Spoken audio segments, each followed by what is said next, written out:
Do you ever feel like you're talking, but no one's really listening? What if the secret to connecting deeply with others isn't about what you say, but how well you listen? Hello, listeners. Today, this July 2nd, 2025, we welcome you to Social Skills Coaching, where you become more likable, more charismatic, and more productive. Today's featured book is Improve Your People Skills: How to Connect with Anyone, Communicate Effectively, Develop Deep Relationships, and Become a People Person. This is written, of course, by Patrick King. Today's episode specifically is Chapter 2, More Reasons to Stay Quiet. In this episode, we're going to discover why staying quiet and honing your listening skills are essential for building deep connections. This chapter explores these topics. We have 2 ears and only 1 mouth, because effective communication begins with active listening. We must strive to truly hear what others are saying, rather than just waiting for our chance to speak. We'll talk about ineffective listening, where we'll examine the parallels between listening and validation, a topic that we discussed several times on the podcast, understanding their shared goals of creating positive and meaningful connections. So get ready to explore these essential people skills as we delve into the intricacies of effective communication, unlock practical insights that will enhance your interpersonal relationships, and foster deeper and more fulfilling conversations. Of course, don't forget to check out at the end of the episode the takeaways if you want a quick summary of the episode. Again, this is Chapter 2, More Reasons to Stay Quiet, from Patrick King's book, Improve Your People Skills. Thanks for joining us today.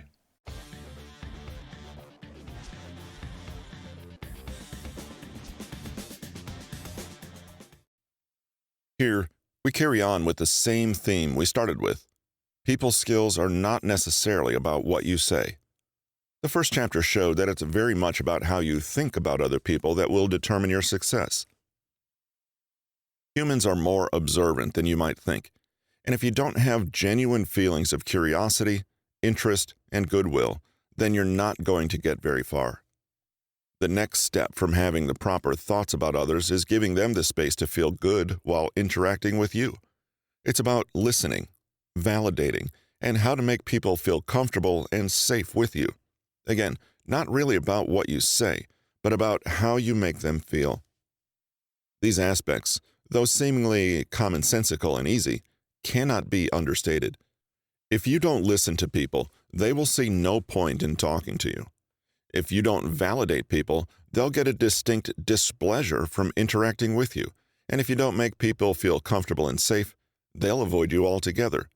Luckily, these are all within our control. We have 2 ears and only 1 mouth.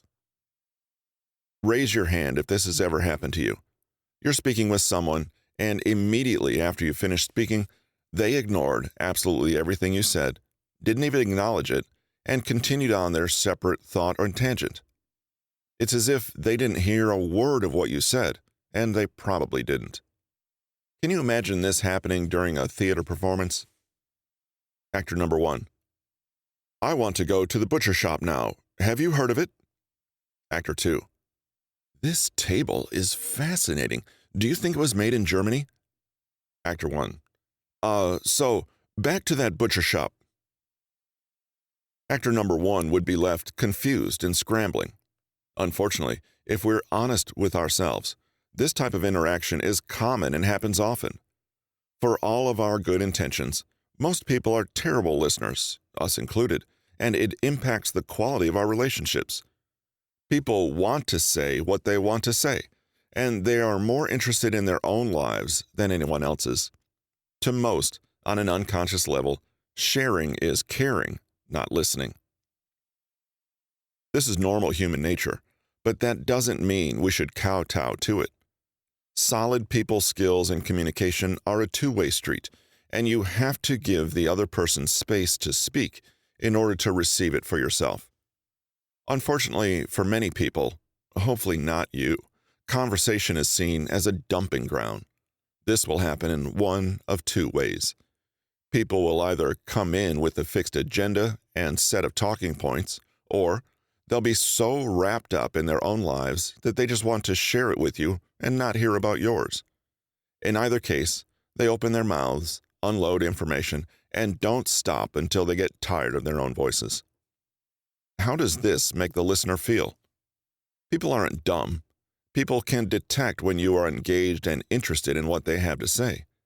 They'll get the distinct feeling that the other person is just waiting for them to speak and are not interested in anything they have to say. It's like they know they're doing their best to try to listen to you, but they feel that their lives are so much more captivating that they can't resist going back to that topic. The listeners are not getting much out of the exchange, and at some point, only listening to someone and having your prompts ignored is burdensome and flat out annoying.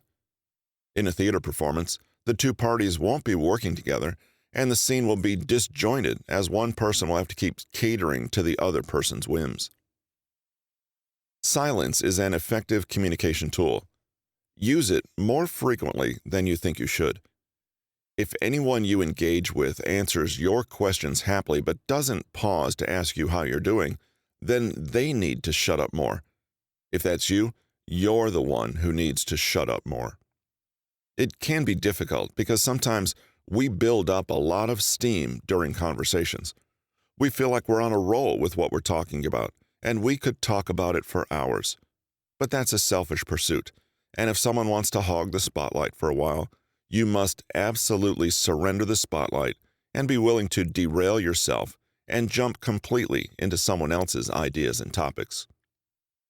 Therefore, in conversation, one of the first keys is that you don't just wait for your turn to speak.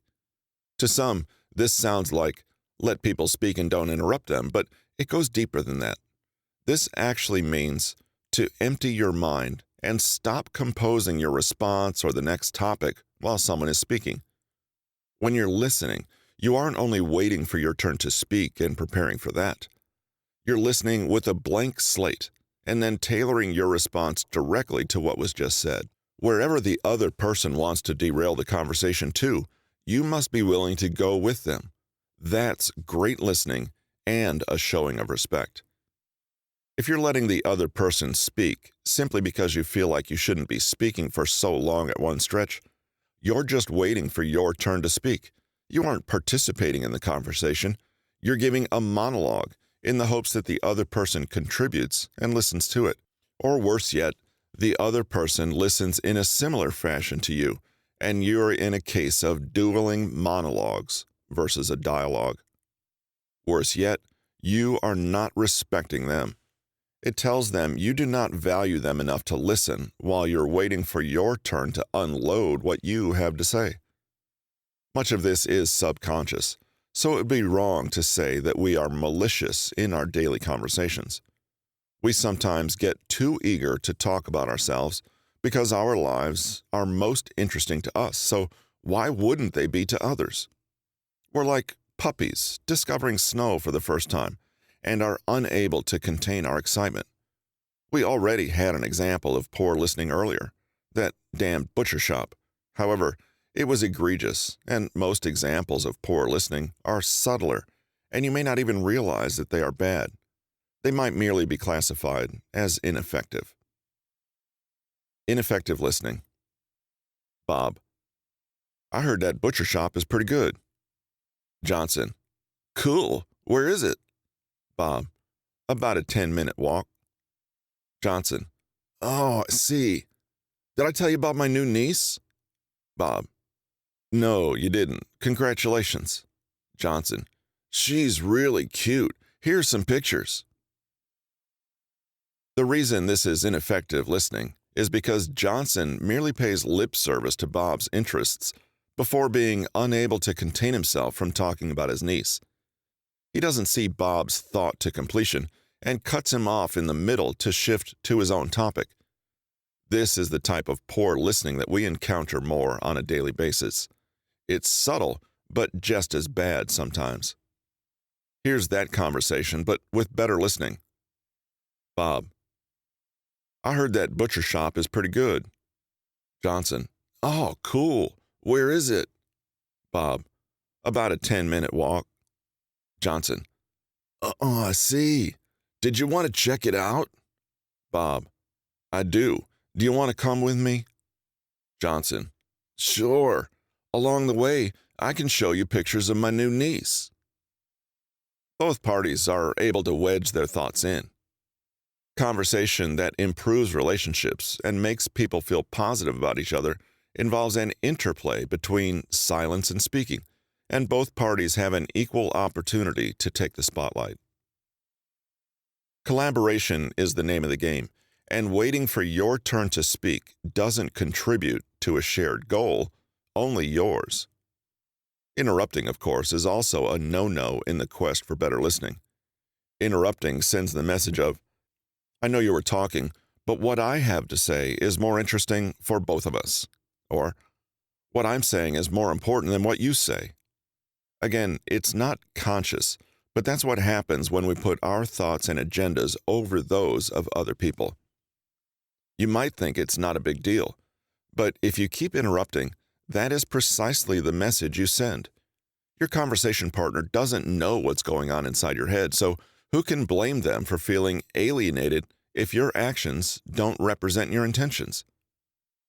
Here are a few quick guidelines for interruptions. First, don't interrupt others unless you agree with them so emphatically that you can finish their sentence with them. Second, if you do interrupt them for any reason, ask them immediately after you finish speaking what they were saying and bring it back to them. Acknowledge your error and quickly put the spotlight back onto them. Third, try to abide by the 2-second rule to police yourself. After someone finishes speaking, pause for a full 2 seconds while contemplating what they've said and externally demonstrate that you are analyzing their words. Then, and only then, may you reply. This will get you into the habit of thinking before speaking and addressing people first. You can also get into the habit of using phrases that encourage them to keep speaking. It's not always enough to just shut up and nod your head. Staring blankly at someone will make people feel like they have to repeat themselves and that their message didn't get through. It has the same exact effect as not listening to them. You have to demonstrate that you are mentally following every step of the conversation, even if you aren't. Use your facial expressions, eyebrows, gestures, and laughs to signal a reaction to each of their statements. Nod when they emphasize a point. We'll cover this in greater detail shortly when we address active listening, but here are some encouraging phrases, such as the following, to show interest and investment. Uh-huh. I see. That's interesting. Tell me more. And then? Well, what happened next? What about that? If you look at conversations as simply an exercise to be heard and shine a spotlight on your ego, you're doing a great disservice to everyone you engage with. Not everyone is as interested in your life as you are. Even if you think you're listening and shutting up sufficiently, there's a chance that you still cling to your trains of thought subconsciously and are waiting for the opportunity to assert them. To improve your conversations and connect better, you need to shut up more. As the old saying goes, you can't learn when you're speaking. Listening is actually one of the most self-interested things you can do because you are the person who benefits and learns. It's a complete win-win situation. To see the simple power of shutting up more, make your next conversation with a friend all about them. Try to find out about every minute detail of their day. This means you shutting up, listening to them, reacting accordingly, and asking questions that go deeper.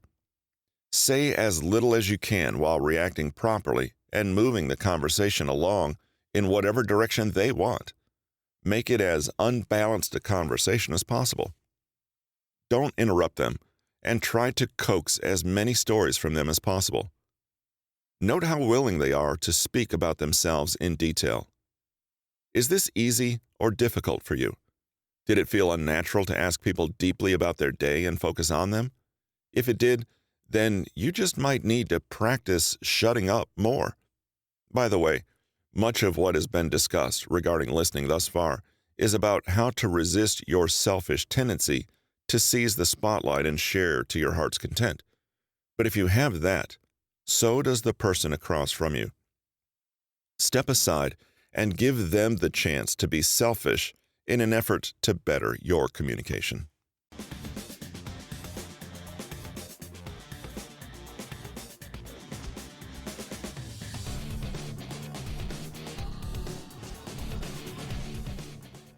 As we wrap up this chapter, remember, effective communication begins with active listening. You have to truly hear what other people are saying, not just waiting for your chance to speak. This simple mindset shift can transform your conversations and build deeper connections. Here's the main takeaway from today's episode. There's more to do with people skills before we ever open our mouths. It's about listening and validation, which are somewhat lost arts. Simply put, are you listening in your interactions? Or are you simply waiting for your turn to speak?